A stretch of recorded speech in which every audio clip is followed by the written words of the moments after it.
تمام نبیوں پر جو تکلیفیں آئی ہیں میں نے تنہا وہ ساری جھیلی ہیں. یہ حدیث نبوی ہے. کیا آپ جانتے ہیں کہ حضرت محمد صلی اللہ علیہ وسلم کو سب سے عظیم پیغمبر کیوں کہا جاتا ہے؟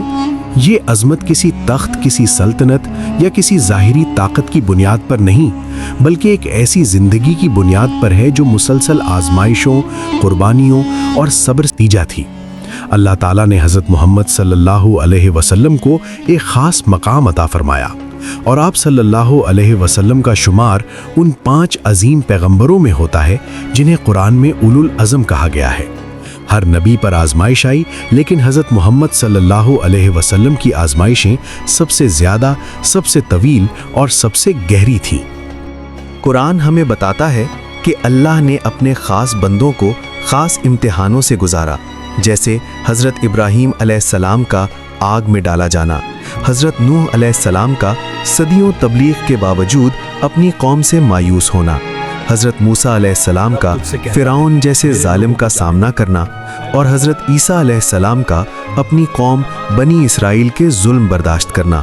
مگر حضرت محمد صلی اللہ علیہ وسلم کو اپنی ہی قوم، اپنے ہی خاندان اور اپنے ہی شہر کے لوگوں کی طرف سے سب سے زیادہ تکلیف دی گئی، یہاں تک کہ آپ صلی اللہ علیہ وسلم کو مجبوراً اپنا آبائی شہر مکہ چھوڑ کر مدینہ کی طرف ہجرت کرنا پڑی.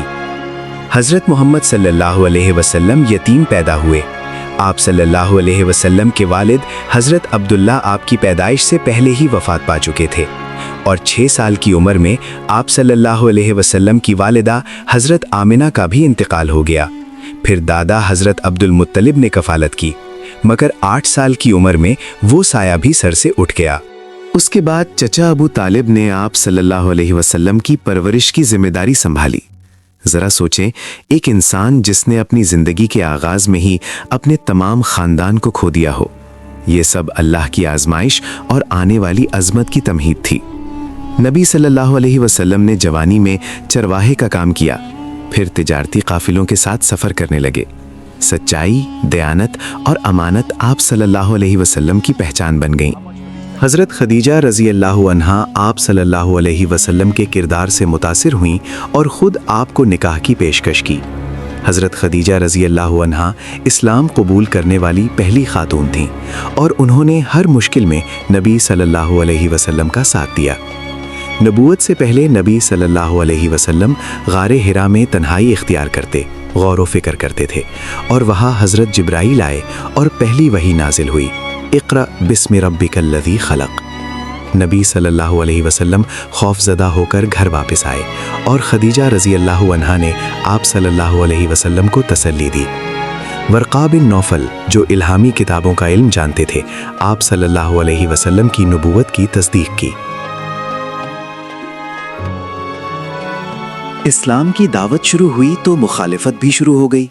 قریش نے الزام لگائے، مذاق اڑایا، تشدد کیا اور سماجی بائیکاٹ کیا، مگر نبی صلی اللہ علیہ وسلم نے نہ بد دعا دی، نہ انتقام لیا، بلکہ صبر اور حکمت کا مظاہرہ کیا. نبوت کے اعلان کے بعد قریش نے آپ صلی اللہ علیہ وسلم کو جادوگر، شاعر اور مجنون کہا. پھر معاملہ تشدد تک پہنچا. آپ صلی اللہ علیہ وسلم کے راستوں میں کانٹے بچھائے گئے، گردن میں چادر ڈال کر گلا گھونٹنے کی کوشش کی گئی. نماز کے دوران اونٹ کی اوجڑی آپ صلی اللہ علیہ وسلم کی پیٹھ پر رکھی گئی، مگر آپ صلی اللہ علیہ وسلم نے صبر کے سوا کوئی راستہ اختیار نہ کیا. قریش نے صرف یہی نہیں کیا، بلکہ بنو ہاشم اور مسلمانوں کا مکمل سماجی اور معاشی بائیکاٹ کیا، جس کے تحت شعب ابی طالب میں 3 سال تک محصور رکھا گیا. جہاں بھوک اس حد تک پہنچی کہ درختوں کے پتے کھانے پڑے، اوجھڑی کا پانی پینا پڑا، بھوک سے بچوں کے رونے کی آوازیں مکہ کی گلیوں تک سنائی دیتی تھیں، لیکن اس سخت بائیکاٹ کے باوجود نبی صلی اللہ علیہ وسلم نے دعوت حق ترک نہ کی. اسی دوران آپ صلی اللہ علیہ وسلم نے اپنی زوجہ حضرت خدیجہ رضی اللہ عنہا اور چچا ابو طالب کو کھو دیا.